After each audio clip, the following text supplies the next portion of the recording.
Welcome to my top 3 picks of the week. I mean, this was a crazy difficult week for me. To me, it was a lot of big books, in my opinion, and it made it difficult. Let's see what the top 3 were.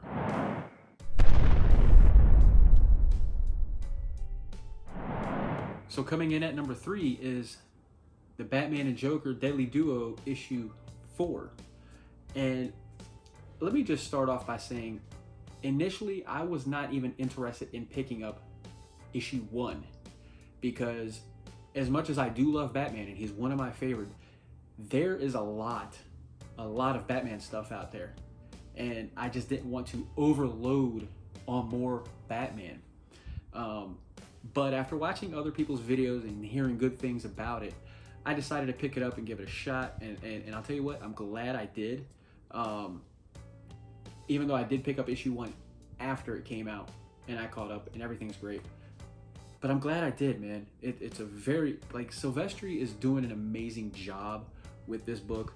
The story is awesome. The dynamic between Batman and the Joker is amazing.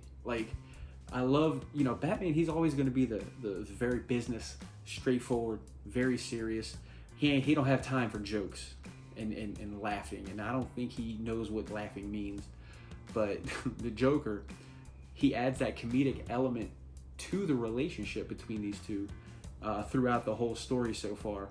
And I'm eating it up. I love it. And as far as the story itself, I mean, I think Batman is getting a little bit more comfortable with teaming up with the Joker. I mean, he's still going to be Batman, right? He's not going to, fully embrace it 100%, but it's growing on him, I feel like. And, he's still going to be cautious and things like that. But I'm telling you, I think by the end of this whole story, the whole team up thing is going to blow up. I mean, it's the Joker, so there's always something. But yeah, this issue was pretty awesome. It was pretty awesome. I mean, I'm not gonna lie, I'll admit, for me, towards the end of it, I was a little not confused, but I felt like I missed something. So I'm definitely gonna go back and read it again. But yeah, man, this book was awesome. Yeah, the artwork. I'm normally not a big fan of this style of artwork, but I feel like the artwork goes perfectly with the story. I mean, look, try to find something here without really spoiling it, So the artwork's amazing. So yeah, anyway, Batman and the Joker, Deadly Duo, book 4 is my number 3 book of the week. So coming in at number 2 this week is The Flash, issue number 792. The 1 Minute War, part 3. And I'm just gonna say this: if you are a fan of classic comic book superhero type stuff that is not overly complicating itself, and it's a self-contained type event, which this is, highly recommend this book. I mean, it's a very cool story. You got this alien group coming in, the Fraction, coming to Earth, because what they do is they go from planet to planet. They take over the planets. They rob the planets of all their resources and things like that. So they come to Earth planning on doing the same thing, but they don't expect the Flash family to be a part of that Earth. So yeah, it's crazy, the mindset of thinking an entire war taking place in 1 minute. That concept right there is, you can't really comprehend that if you think about it. But yeah, this is just awesome. You got Kid Flash and Impulse, they're doing some things in here, man. And Impulse, he's got a hilarious personality. I've always felt that way. Yeah, man. I'm not gonna really talk about details because like I don't want to give any spoilers, and I'm not good with that yet. So yeah, but I highly recommend. It's gonna be a shame that this book is gonna end at some point. Probably the next month or two, I think it is. But yeah, man. The Flash, issue 792, man. 1 Minute War, part 3. Check it out. Highly, definitely highly recommend it. And that's my number 2 book of the week. And coming in at number 1 this week, Daredevil issue number 8. This is the book that I have been waiting for a very long time, since they started building this up at the beginning of this run, the beginning of the Punisher run, basically. Man, this book is action non-stop from beginning to the end. The whole battle is basically this entire book almost. You know, Frank Castle, Punisher, Matt Murdock, Daredevil. You got the fist versus the hand, and things just go down, man. The end of this book, let's just say the battle or the war is not over.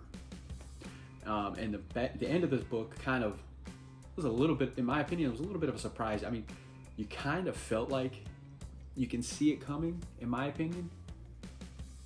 But it's like one of them things you just kind of overlook. You don't really think of too much, in my opinion, because that's how it was for me. But yeah, I mean, in the artwork, man, let me tell you something. The artwork in this book is just some of the best stuff that I've seen in a long time, and I'm just being honest. Didn't get that. Didn't ask you, Siri. But anyway, I mean, the artwork, I mean, there's some of that battle right there. And man, so yeah, this ain't over. I'm wondering if this battle is gonna spill over into the Punisher run. I don't know. But yeah, it's gonna continue. So, man, the battle. That's I'm fixated on the battle because I've been just waiting on it, and it was so good, man. So Daredevil issue number 8 is my number 1 book of the week. Could be month, maybe year, who knows? Yeah, that's my book of the week, hands down. So I'm gonna do something that I normally don't do a whole lot, or haven't done, I should say, on my top 3 videos. Is I'm gonna briefly mention the other books that I picked up this week. Well, some of them anyway. Now, I gotta be honest, because of work and things like that, I just have not been able, I wasn't able to read every single book. So the Lazarus Planet, I have not had a chance to read that. I'm looking forward to that so much because Ron V writes a story in there. So I'm really curious. There's new characters. I'm really curious and excited to read that. Just haven't had the chance to. So yeah, so that, and then also the Storm and the Brotherhood of Mutants. Haven't had a chance to read that yet either. Just because time for myself. So, but I'm gonna get to that soon. I'm gonna definitely get to those soon.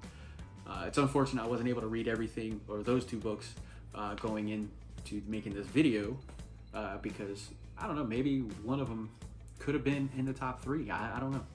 Yet, I don't know. But other books that I read, because this, like I said, this was a very difficult week because of it. Like I said, in my eyes, big books. There was to me, it was a highly anticipated book from Wesley Snipes' book, The Exiled, which I thought was awesome. I know some people had some iffy reviews of that and whatever, but in my opinion, I thought it was good, considering it was his first book. It's his first comic that he's written, and you know, you're coming with a whole new character. You gotta build up the story. You gotta build things up. So I enjoyed it.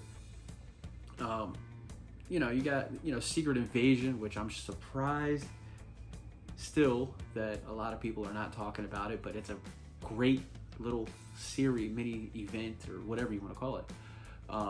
That's definitely worth checking out. Amazing Spider-Man, issue 19. I gotta admit, I was very excited to read this book, but I'm a little disappointed. I didn't enjoy, the story wasn't horrible, but it was just a lot of dialogue more than normal for a Spider-Man book. So it was a lot of that. The artwork disappointed me. I honestly, I was excited about the artwork going into reading the book, but because it wasn't Ramita, but I was just disappointed. I wasn't a fan of the artwork, the interior, the cover art, which was done by Ramita Jr., I believe, was awesome.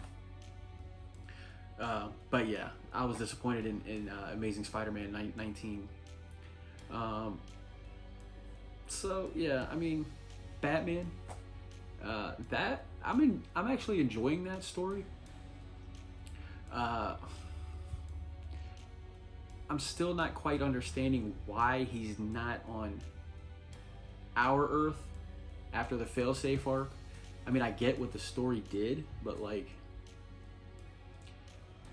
I don't know. It's not making a whole lot of sense, but I'm riding with it, right? I'm not gonna dog it or dump it or anything. I'm actually enjoying it a little bit. It's different.